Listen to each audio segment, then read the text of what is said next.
വചനവീഥിയിലൂടെ father ജെ.ബി. Puthur. വിശുദ്ധ യോഹന്നാൻ രചിച്ച നമ്മുടെ കർത്താവ് ഈശോമിശിഹായുടെ പരിശുദ്ധ സുവിശേഷം. അധ്യായം 4, 27 മുതൽ 38 വരെയുള്ള വാക്യങ്ങൾ. അവന്റെ ശിഷ്യന്മാർ തിരിച്ചെത്തി. അവൻ ഒരു സ്ത്രീയോട് സംസാരിക്കുന്നത് കണ്ട് അവർ അത്ഭുതപ്പെട്ടു. എന്നാൽ എന്ത് ചോദിക്കുന്നെന്നോ എന്തുകൊണ്ട് അവളോട് സംസാരിക്കുന്നെന്നോ ആരും അവനോട് ചോദിച്ചില്ല. ആ സ്ത്രീയാകട്ടെ കുടം അവിടെ വെച്ചിട്ട് പട്ടണത്തിലേക്ക് പോയി ആളുകളോട് പറഞ്ഞു, ഞാൻ ചെയ്ത കാര്യങ്ങളെല്ലാം എന്നോട് പറഞ്ഞ ഒരു മനുഷ്യനെ നിങ്ങൾ വന്നു കാണുവിൻ. ഇവൻ തന്നെയായിരിക്കുമോ ക്രിസ്തു? അവർ പട്ടണത്തിൽ നിന്ന് പുറപ്പെട്ട് അവന്റെ അടുത്ത് വന്നു. തത്സമയം ശിഷ്യന്മാർ അവനോട് അപേക്ഷിച്ചു, റബ്ബി, ഭക്ഷണം കഴിച്ചാലും. അവൻ പറഞ്ഞു, നിങ്ങൾ അറിയാത്ത ഭക്ഷണം എനിക്കുണ്ട്. ആരെങ്കിലും ഇവന് കൊണ്ടുവന്നു കൊടുത്തിരിക്കുമോ എന്ന് ശിഷ്യന്മാർ പരസ്പരം പറഞ്ഞു. യേശു പറഞ്ഞു, എന്നെ അയച്ചവന്റെ ഇഷ്ടം പ്രവർത്തിക്കുകയും അവന്റെ ജോലി പൂർത്തിയാക്കുകയുമാണ് എന്റെ ഭക്ഷണം. 4 മാസം കൂടി കഴിഞ്ഞാൽ വിളവെടുപ്പായി എന്ന് നിങ്ങൾ പറയുന്നില്ലേ?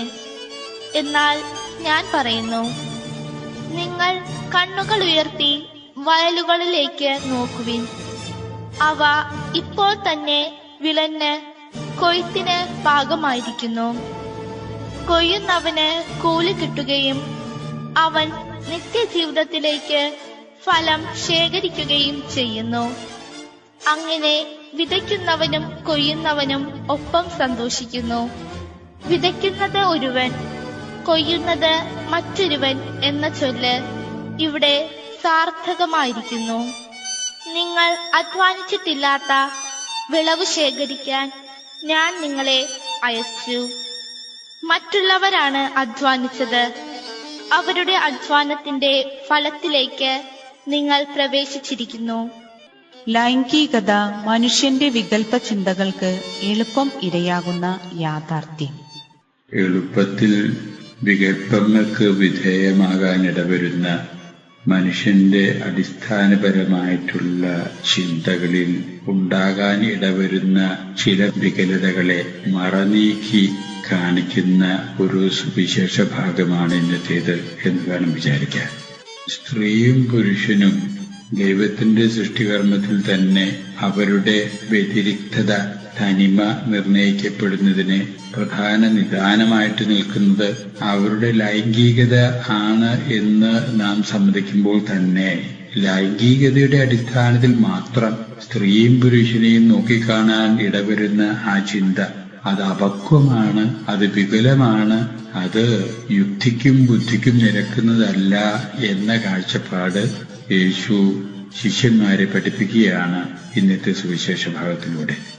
യേശു തന്റെ ജീവിതത്തിന്റെ ദൗത്യം നിർവഹണത്തെ സംബന്ധിച്ചുള്ള ചിന്തയിൽ വ്യാപൃതനായി ആ ദൗത്യ നിർവഹണം അതിന്റെ പൂർത്തീകരണത്തിൽ എത്തിക്കാൻ വേണ്ടി അനാദി മുതൽ തന്നെ തിരഞ്ഞെടുക്കപ്പെട്ടിരിക്കുന്ന ജെറൂസലത്തിന്റെ പ്രാന്തപ്രദേശമായ ഗാഗുൽത്ത മനസ്സിൽ ധ്യാനിച്ചുകൊണ്ട് ജെറൂസലം ലക്ഷ്യമാക്കി യേശു നടന്ന് നീങ്ങുകയാണ്. ആ യാത്രാമധ്യേ സമറിയ എന്നൊരു ഗ്രാമത്തിൽ യേശു പ്രവേശിക്കുന്നു. സമറിയ ഗ്രാമം സാധാരണ രീതിയിൽ സമൂഹത്തിന്റെ പൊതുധാരയിൽ നിന്ന് തള്ളപ്പെട്ട, അവഗണിക്കപ്പെട്ട മനുഷ്യരെ ജീവിക്കുന്ന ഒരു വിഭാഗം, അധസ്ഥിതര് എന്ന രീതിയിലെ താഴ്ന്ന കുലത്തിൽ പിറന്ന ആളുകള്, പാപികള്, അങ്ങനെ അവഗണനയ്ക്ക് വിധേയമായിട്ട് ജീവിക്കുന്ന ആളുകളുടെ ഒരു ഗ്രാമം. അതാണ് സമറിയ ഗ്രാമം സാധാരണ രീതിയിലെ നമ്മൾ മനസ്സിലാക്കേണ്ടത്. ഉന്നത കുലജാതരായിട്ടുള്ള യഹൂദന്മാരൊന്നും സമറിയ ഗ്രാമത്തിൽ പ്രവേശിക്കുക സ്വാഭാവികമല്ല. അവർക്ക് ഒരു തരത്തിൽ പറഞ്ഞ അയിത്തം എന്ന് പറയുന്ന രീതിയിലുള്ള ഒരു പ്രദേശമാണത്. വളരെ ഉന്നത കുലത്തിൽ ജനിച്ച യഹൂദൻ ആയിട്ടുള്ള യേശു ആ മാനദണ്ഡങ്ങളൊക്കെ മാറ്റിവെച്ചുകൊണ്ട് തന്റെ ദൗത്യത്തിന്റെ നിർവഹണത്തിന്റെ പൂർത്തീകരണം ലക്ഷ്യമാക്കിക്കൊണ്ടുള്ള യാത്രാമധ്യേ ഈ അവഗണനയ്ക്ക് വിധേയമായിട്ടുള്ള ഗ്രാമത്തിൽ പ്രവേശിക്കുന്നു. യാത്ര നടന്നുകൊണ്ടായിരുന്നതുകൊണ്ട് ക്ഷീണം തോന്നിയ യേശു അല്പം വിശ്രമിക്കുന്നതിനു വേണ്ടി മുന്നിൽ കണ്ട കിണറ്റിന്റെ കരയിലേക്ക് ചെല്ലുന്നു. കിണറ്റിന്റെ കരയിൽ യേശു വിശ്രമിക്കുന്നതിനിടയിൽ കൂടെയുണ്ടായിരുന്ന ശിഷ്യന്മാര് ഭക്ഷണം വാങ്ങുന്നതിനു വേണ്ടി അടുത്ത് ലഭ്യമായിരിക്കുന്ന സ്ഥലത്തേക്ക് നീങ്ങി. യേശു തനിച്ച് കിണറ്റിന്റെ കരയിൽ വിശ്രമിക്കുന്നുവെന്ന് കണ്ടിട്ടും കൂടി ആകാം ഒരു സ്ത്രീ യേശുവിനെ സമീപിക്കുന്നു. ആ സ്ത്രീയുടെ പേര് സുവിശേഷത്തിൽ പരാമർശ വിഷയമല്ല. സമറിയക്കാരി സ്ത്രീ എന്ന് മാത്രമേ പറഞ്ഞിട്ടുള്ളൂ. ആ സ്ത്രീയുടെ ജീവിത ചുറ്റുപാടുകളും അത്രയും നിഷ്ഠയും ചിട്ടയുമുള്ള ഒന്നല്ല എന്ന രീതിയിലാണ് സുവിശേഷത്തിൽ ആ സ്ത്രീയെ പറ്റിയുള്ള പരാമർശം. അതുകൊണ്ടും കൂടി ആയിരിക്കാം തനിച്ച് ഇങ്ങനെ കിണറ്റിന്റെ കരയിൽ ഇരിക്കുന്ന ഒരു പുരുഷൻ തനിച്ചിരിക്കുന്നു എന്ന് കണ്ടതിന്റെ അടിസ്ഥാനത്തിലും കൂടി ആകാം ആ സ്ത്രീ യേശുവിനെ സമീപിച്ച് വർത്തമാനം പറഞ്ഞുകൊണ്ട് നിൽക്കുന്നു. യേശു ആ സ്ത്രീയോടും സംസാരിക്കുന്നു. ഇത് കണ്ടുകൊണ്ടാണ് ഭക്ഷണം വാങ്ങാൻ പോയ ശിഷ്യന്മാര് ഭക്ഷണമായിട്ട് തിരിച്ചെത്തുന്നത്. സ്വാഭാവികമായിട്ട് യേശു ആ സ്ത്രീയോട് സംസാരിക്കുന്നു എന്ന് കണ്ട ആ കാഴ്ച തന്നെ ഇവരിൽ യഥാർത്ഥത്തിൽ ഷോക്കുണ്ടാക്കി എന്നുള്ളതാണ്. അവർ വിസ്മയിച്ചു എന്ന രീതിയിലാണ് സുവിശേഷത്തിൽ രേഖപ്പെടുത്തി വച്ചിരിക്കുന്നത്.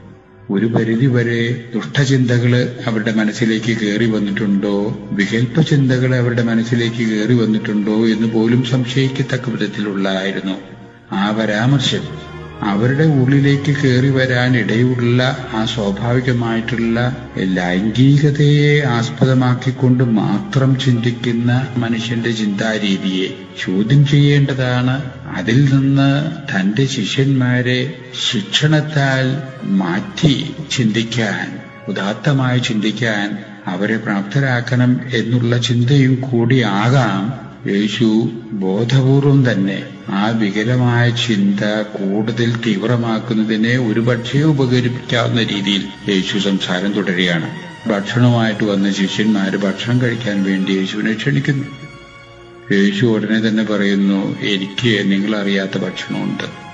യേശു കരുതിക്കൂട്ടി ആയിരിക്കണം അങ്ങനെ ആ ഒരു പ്രസ്താവന അവിടെ അപ്പോൾ നടത്തിയത്. ഇവരുടെ ദുഷ്ടചിന്തകള് അല്പം കൂടി തീവ്രമാകട്ടെ, എന്നിട്ട് വേണം അവരെ തിരുത്താൻ എന്നുള്ളതിന്റെ അടിസ്ഥാനത്തിലും കൂടിയാകാം അങ്ങനെ പറഞ്ഞത്. ആ കൂട്ടത്തിലുണ്ടായിരുന്ന ഒരു വ്യക്തിയാണ് ഈ സുവിശേഷം എഴുതിയിരിക്കുന്നത്, വിശുദ്ധ യോഹന്നാൻ.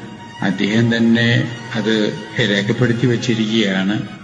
യേശു ആ പറഞ്ഞതിന്റെ അർത്ഥം പിതാവായ ദൈവത്താൽ അയക്കപ്പെട്ട തന്റെ ഭക്ഷണം അയച്ചവന്റെ ഇഷ്ടം നിറവേറ്റുന്നതാണ്.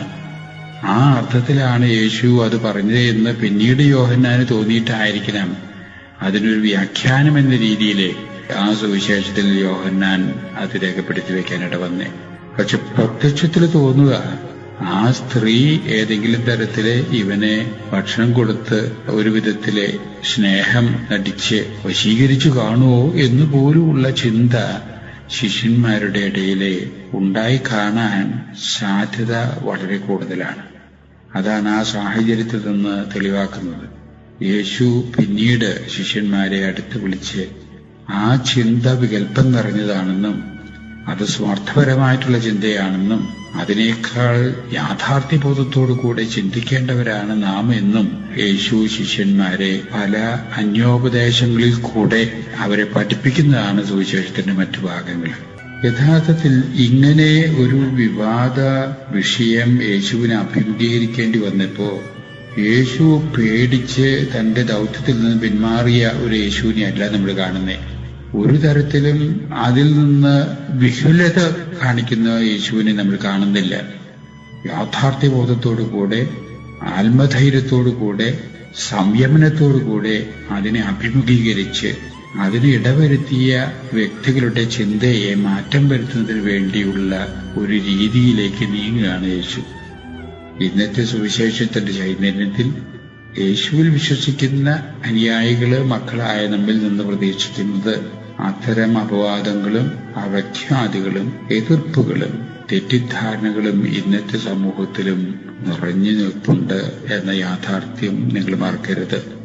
അങ്ങനെ യാഥാർത്ഥ്യമുണ്ടാകും. ആ യാഥാർത്ഥ്യം അഭിമുഖീകരിക്കേണ്ടി വരുമ്പോഴൊക്കെ ജീവിതത്തിന്റെ ആ യാഥാർത്ഥ്യബോധം നഷ്ടപ്പെടുത്താതെ സത്യസന്ധതയോടും ആത്മാർത്ഥതയോടും കൂടെ അവയെ സധൈര്യം നേരിടുന്നതിനുള്ള കെൽപ്പ്, പ്രാപ്തി നിങ്ങൾ നേടിയെടുക്കേണ്ടതാണ് എന്ന ചിന്തയായിരിക്കണം യേശു നമുക്കായിട്ട് പങ്കുവയ്ക്കാനുണ്ടാകുക. നമ്മൾ മനസ്സിലാക്കി പെരുമാറാൻ ശ്രമിക്കാം.